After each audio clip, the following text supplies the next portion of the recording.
Hi, everyone, and welcome to A Balancing Act, a podcast devoted to helping families navigate a loved one's dementia. I'm Kelly Burtonshaw, a certified speech-language pathologist and certified dementia care specialist. For 20 years, my goal has been to help those living with dementia and their families. So let's get started. In today's episode, I want to dive into something that so many families have described as some of the most difficult moments in dementia caregiving: the whiplash of sudden change. Here's what I mean. Your loved one has been doing relatively well, and then suddenly they aren't. Something they could easily manage yesterday becomes totally confusing today. They may become upset by something that has never bothered them before, or they suddenly need considerably more help. Then, just as you begin adjusting to those changes, they have a great day. In my experience, it is one of the most emotionally difficult parts of caregiving because every one of these moments seems to invite an interpretation. When things are going well, we want to believe that we've turned a corner. Then when things suddenly become harder, families worried that they've entered an entire new stage and will never get back what was there yesterday. So let's slow these moments down and look at what may really be happening. We'll talk about why abilities can seem to come and go, when a sudden change deserves a call to a doctor, how to become a detective when there isn't an obvious medical explanation, and how to respond without allowing every good day or bad day to become a prediction about what is coming next.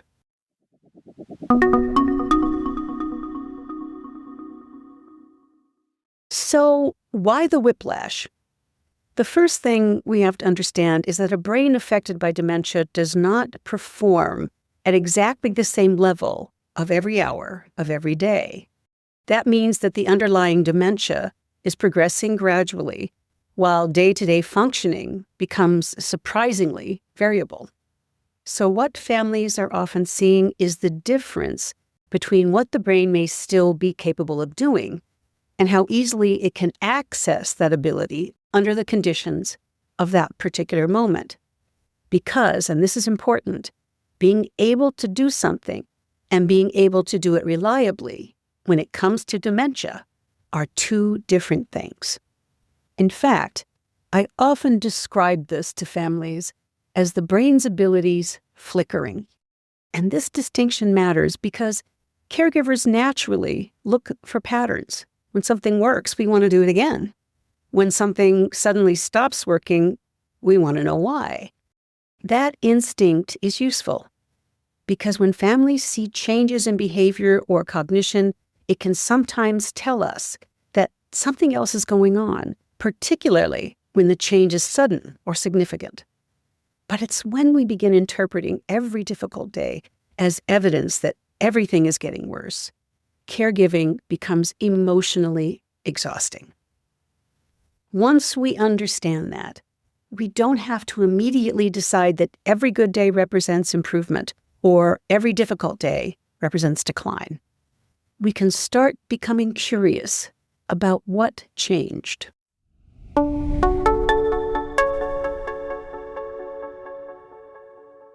It's also important to talk about when families should be concerned, because there is an important difference, though, between the usual inconsistencies of dementia and a change that is sudden or significantly different from what you normally see.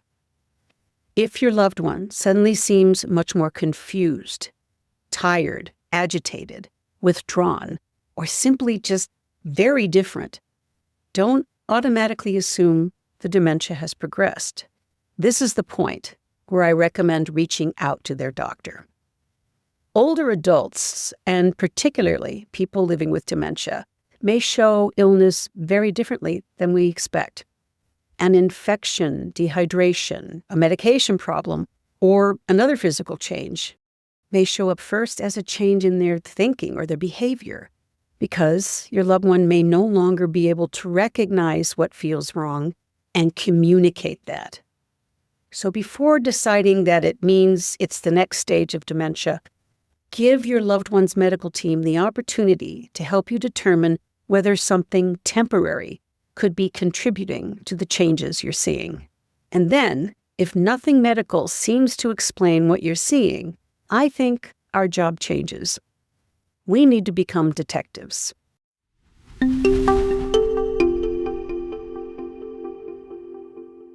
Before we get back to today's conversation, I have one quick favor to ask.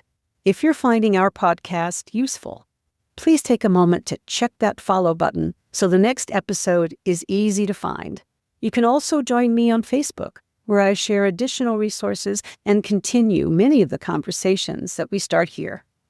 And if you'd like to support the work that goes into producing the podcast, there's a Buy Me a Coffee link in the show notes.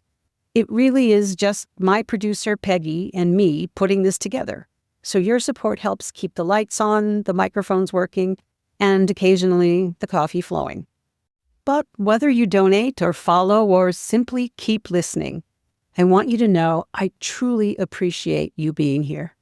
Now, let's get back to today's episode.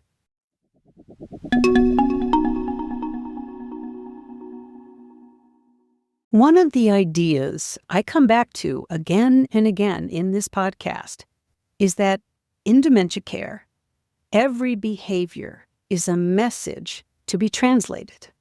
Because as the brain changes, your loved one may become less able to figure out what they're feeling, why they're feeling it, and then try to explain it all to you.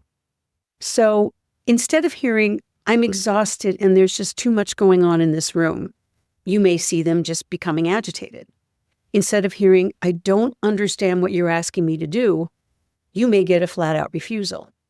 When we only react to the behavior, we miss the information underneath it. That's why I think curiosity is so useful here. Instead of immediately trying to stop what is happening, ask yourself, what has changed? Sometimes the answer is around the person. Maybe the environment has become too demanding, or the task now requires more processing than their brain can manage on demand. And other times, the answer may be within the person. Fatigue, pain, fear, or simply reaching the end of their cognitive energy for the day can dramatically change what they're able to manage.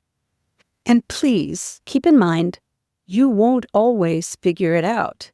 This is important because I don't want detective work to become one more job caregivers feel they have to perform perfectly. Because sometimes there isn't an obvious trigger.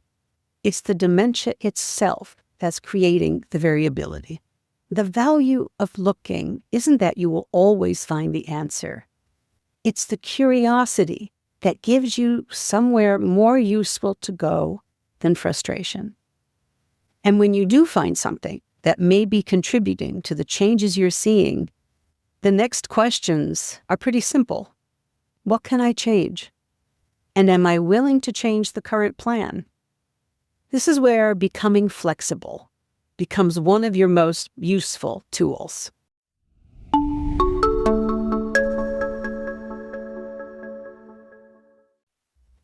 There's another part of this that deserves attention, because the person with dementia isn't the only one being affected by these sudden whiplash changes. So one of the things I encourage families to practice is something very simple: the pause. Before you decide what this moment means, give yourself a little time to look at what it actually is. Now, the pause doesn't mean you won't worry. It just gives you a little space between what you're seeing and the story your mind immediately begins writing about what it means. And yes, it is learning to let go of the need to label every day. If it's a good day, just let it be a good day. Enjoy the conversation, the laughter, or those unexpected moments of clarity.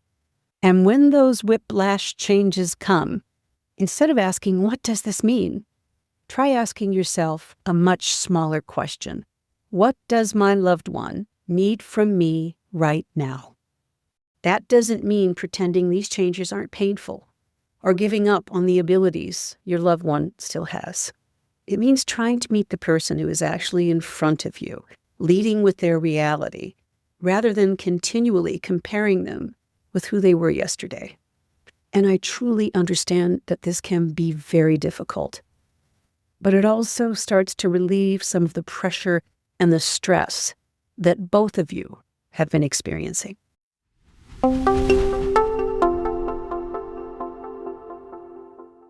Dementia doesn't always give us clean lines between what someone can or cannot do. As I said earlier, as your loved one's dementia progresses, their brain's abilities will flicker. For your loved one, that may feel like living with a brain that is grasping at straws. For us, it's that feeling of whiplash. So when something suddenly changes, get curious. Look at what the brain is being asked to manage and what their behavior might be trying to tell you. And be willing to change the plan when the plan no longer fits your loved one's needs. We can't control when the brain flickers, but we can make those moments a little less frightening and a little more manageable for the person experiencing them and for the person standing right beside them. I hope you'll check out the resources in today's show notes. There is a lot of excellent information regarding today's topic. And if you have any questions, message me on our Facebook page. That link is also in today's show notes. And no matter what your caregiving day brings, I want you to give yourself this grace. No one is perfect at this. No one. You're doing the best you can. You're doing it from a place of love. And that is enough. I'm Kelly Burtonshaw, and it was my pleasure spending time with you today. Please, keep in touch. Hi, everyone. I'm Peggy Bright, producer of this podcast. Kelly and I are working hard to bring you an up-to-date, reliable podcast to help you and your family navigate a loved one's dementia. Each episode is carefully crafted using evidence-based research. We also include a variety of practical caregiving solutions. We hope you'll take a moment to hit the follow button in the upper right-hand corner of the podcast homepage. By following this podcast, you are helping us build a supportive community families can access anytime. Let's face dementia together, because no one should walk this journey alone. Thank you for choosing a balancing act.